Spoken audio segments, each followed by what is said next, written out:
अब ये बात तो किसी से भी नहीं छिपी कि अमित शाह और योगी के बीच किस तरह से मनमुटाव चल रहा है। सुनने में तो यहाँ तक आ रहा है कि यूपी में अब कोई भी काम शाह के हिसाब से योगी नहीं होने देना चाहते। आने वाला समय में उन्हें मोदी की नहीं बल्कि मोदी को उनकी जरूरत पड़ सकती है।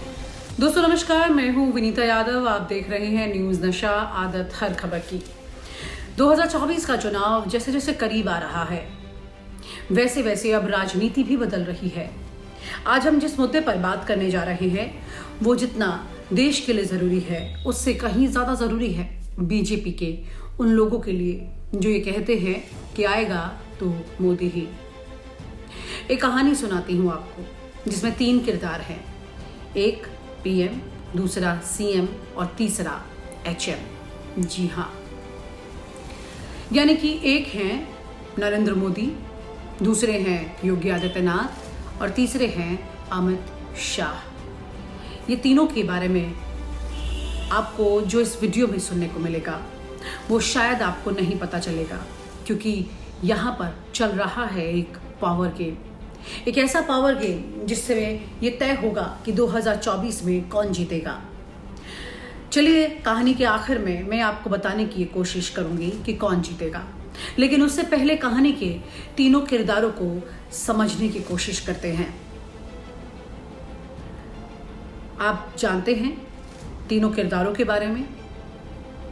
अब ये बात तो किसी से भी नहीं छिपी कि अमित शाह और योगी के बीच किस तरह से मनमुटाव चल रहा है। एक ऐसी टसल चल रही है जो आए दिन चर्चा में रहती है। सुनने में तो यहाँ तक आ रहा है कि यूपी में अब कोई भी काम शाह के हिसाब से योगी नहीं होने देना चाहते, और शाह है कि वो अपनी करके ही मानते हैं। कभी योगी केंद्र को बजट वापस करते हैं, वो भी 9,000 करोड़ का, तो कभी चुनाव में वो अपनी ताकत दिखाते हैं। तो सवाल ये है कि अब योगी मोदी को और मोदी की टीम को कोई जरूरत नहीं दिखाना चाहते। इसके लिए योगी के बैकग्राउंड के बारे में आपसे बात करते हैं। योगी आदित्यनाथ 1958 में जब गोरखपुर लोकसभा क्षेत्र से सांसद चुने गए तब वो सिर्फ 26 साल के थे। योगी यहाँ पर 5 बार सांसद रहे हैं। योगी मार्च 2017 में 45 की उम्र में उत्तर प्रदेश के मुख्यमंत्री बन गए। वहीं दूसरी तरफ दूसरे किरदार नरेंद्र मोदी 51 साल की उम्र में 2001 में गुजरात के मुख्यमंत्री बन गए और 2002 में पहली बार विधायक चुने गए। मोदी का राजनीतिक जीवन शुरू से चुनाव में अच्छे पद पर रहा। नरेंद्र मोदी की पहचान हिंदुत्व के झंडा बरदार के रूप में रही और योगी भी इस मामले में 19 नहीं बैठते। गुजरात में मुसलमानों की आबादी करीब 10% है, लेकिन वहां मोदी ने मुख्यमंत्री रहते हुए बीजेपी से किसी भी एक मुसलमान को टिकट नहीं दिया था। ठीक उसी तरह उत्तर प्रदेश में मुसलमान 19% है और यहाँ योगी की अगुवाई वाली बीजेपी में मुसलमान हाशिए पर है। जिस तरह मोदी के नेतृत्व में गुजरात चलाया गया, वैसे ही योगी अपने नेतृत्व में उत्तर प्रदेश को चला रहे हैं। कई जानकार इसकी तुलना भी करते हैं। जिस तरह योगी राज में उत्तर प्रदेश में पुलिस एनकाउंटर को लेकर सवाल उठ रहे हैं, उसी तरह से मोदी राज में गुजरात में ऐसे कई विवादित मामले हुए, कई पुलिस एनकाउंटर हुए जिन पर कोर्ट की बहुत तीखी टिप्पणियां आई थी। गुजरात में 2002 से 2007 के बीच 17 ऐसे विवादित एनकाउंटर हुए थे जिनमें पुलिस और सरकार की भूमिका पर गंभीर सवाल उठे। पत्रकार और लेखक नीलांजन मुखोपाध्याय, जो नरेंद्र मोदी पर एक किताब भी लिख चुके हैं, उन्होंने अभी बीबीसी से बात की और कहा कि मोदी के मुख्यमंत्री रहते गुजरात में कई ऐसे पुलिस एनकाउंटर हुए थे जिन पर गंभीर सवाल खड़े हुए। लेकिन बात केवल पुलिस एनकाउंटर तक सीमित नहीं है। मोदी की गुजरात कैबिनेट देखें या फिर मोदी की केंद्रीय सरकार की कैबिनेट देखें, दोनों में उनके सामने ना कोई था और ना कोई है।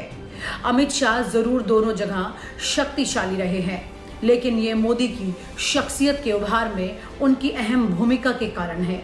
इसी तरह से उत्तर प्रदेश की योगी कैबिनेट को देखें तो योगी के सामने किसी मंत्री की नहीं चलती। योगी तो अमित शाह तक की भी नहीं सुनते हैं। अब जरा गौर करने वाली बात यह है कि जब यूपी में 2017 में इलेक्शन हुआ तो जीत का क्रेडिट मिला मोदी को, लेकिन 2022 में ऐसा नहीं है। ये क्रेडिट योगी को जाता है। हाँ, थोड़ा बहुत मोदी का नाम है, लेकिन कुल मिलाकर योगी ही इसमें पूरा क्रेडिट ले गए। योगी खुद भी बहुत लोकप्रिय नेता बन गए हैं अब हिंदुत्व के नाम पर, पहला नाम नजर आने लगा है उनका। उत्तर प्रदेश में 2027 में अगला विधानसभा चुनाव होगा। 2027 को लेकर अभी से कुछ भी कहना जल्दबाजी है, लेकिन अब ये लगता है कि योगी की मोदी पर डिपेंडेंसी कम हो गई है और ये बात मोदी के बेहद भरोसेमंद अमित शाह को रास नहीं आ रही है। यही कारण है कि शाह ने योगी के समानांतर केशव मौर्य, अरविंद शर्मा, ब्रजेश पाठक और दिनेश शर्मा को खड़ा करने की कोशिश की है, लेकिन योगी ने किसी की नहीं चलने दी है। ये योगी का करिश्मा कह लीजिए या फिर उनके मन की मर्जी। अब एक बात है, यूपी में रैंडमली किसी से भी आप जाकर पूछेंगे तो वो आपको ये कहता हुआ मिल जाएगा कि गुंडा राज उत्तर प्रदेश से खत्म हो गया है और यूपी में योगी का कद इतना बड़ा हो गया है कि हिंदू योगी को वोट करने के लिए मोदी के कहने का इंतजार नहीं करेगा। यूपी में अब योगी को मोदी की जरूरत नहीं है। रेटिंग कहती है कि बीजेपी में मोदी के बाद अगर कोई सबसे ज्यादा लोकप्रिय है तो वो खुद योगी है। मैं ये नहीं कह सकती कि योगी को अब मोदी की जरूरत नहीं है, लेकिन योगी अब चुनाव जीतने के लिए मोदी पर उस तरह से निर्भर नहीं है। अब मोदी को भी योगी की जरूरत पड़ेगी। लोकसभा चुनाव में योगी भीड़ जुटाऊ नेता बन गए हैं। योगी की मांग नॉर्थ साउथ हर जगह है। 2017 के यूपी विधानसभा चुनाव और 2019 के लोकसभा चुनाव में भी चेहरा मोदी थे, लेकिन 2022 के यूपी विधानसभा चुनाव में योगी चेहरा बन गए। तब डबल इंजन की सरकार की बात होने लगी थी। एक और फैक्ट है कि 2017 में अगर मोदी नहीं चाहते तो योगी मुख्यमंत्री नहीं बन पाते, लेकिन कई लोग ये भी मानते हैं कि मोदी की पसंद मनोज सिन्हा थे, ना कि योगी। सीनियर जर्नलिस्ट शरद प्रधान ने अपनी किताब Yogi Adityanath religion, politics and power the untold story में इस सवाल का जवाब दिया है कि योगी मुख्यमंत्री किसकी सहमति से बने। शरद प्रधान ने अपनी किताब में लिखा है कि योगी ने खुद ही कहा था कि ऐसा मोदी और अमित शाह दोनों की सहमति से हुआ था, लेकिन आरएसएस के एक बड़े नेता का कहना था कि संघ की वजह से योगी मुख्यमंत्री बने, ना कि मोदी और शाह की वजह से।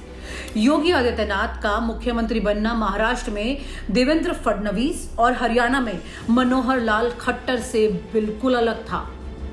खट्टर और फडणवीस दोनों की कोई मजबूत राजनीतिक जमीन नहीं थी। योगी के फायर ब्रांड इमेज के पीछे 2-3 कारण हैं। पहला तो ये कि उन्होंने कानून को कंट्रोल करने के लिए एनकाउंटर की संस्कृति को बढ़ावा दिया। 2017 में उत्तर प्रदेश में योगी के मुख्यमंत्री बनने के बाद से कुल 184 पुलिस एनकाउंटर हुए हैं। इसके अलावा दर्जनों घर भी तोड़े गए हैं। संजय पारिक सुप्रीम कोर्ट में वकील हैं। उन्होंने योगी राज में पुलिस एनकाउंटर को लेकर सुप्रीम कोर्ट में एक याचिका दाखिल की और ये याचिका अभी भी पेंडिंग है। अगस्त 2020 में अंग्रेजी अखबार इकोनॉमिक टाइम्स में योगी राज में मार्च 2017 से अगस्त 2020 के बीच हुए पुलिस एनकाउंटर को लेकर एक रिपोर्ट सामने आई। इस रिपोर्ट के अनुसार मार्च 2017 से अगस्त 2020 के बीच उत्तर प्रदेश में कुल 125 लोग पुलिस एनकाउंटर में मारे गए और इनमें से 47 लोग मुसलमान थे। इन 3 सालों में पुलिस एनकाउंटर में मारे गए लोगों में कुल 37% मुसलमान थे। उत्तर प्रदेश में मुसलमानों की आबादी 19% है। इन एनकाउंटर में 13 पुलिसकर्मियों की मौत हुई थी। योगी आदित्यनाथ जब 2017 में पहली बार उत्तर प्रदेश के मुख्यमंत्री बने तो 1 साल में पुलिस एनकाउंटर में कुल 45 लोगों की जान गई, जिसमें 16 मुसलमान थे। इन सबको देखकर लगता है कि योगी ने मोदी के पैतरे से ही वो साख बना ली है कि अब आने वाला समय में उन्हें मोदी की नहीं बल्कि मोदी को उनकी जरूरत पड़ सकती है। और ऐसे में अमित शाह का क्या होगा, ये आप खुद सोचिए। और आप हमसे जुड़े रहने के लिए सब्सक्राइब करें YouTube पर, फॉलो करें Twitter पर और लाइक करें Facebook पर। और ज्यादा जानकारी के लिए आपको टाइप करना होगा सिर्फ न्यूज़ नशा।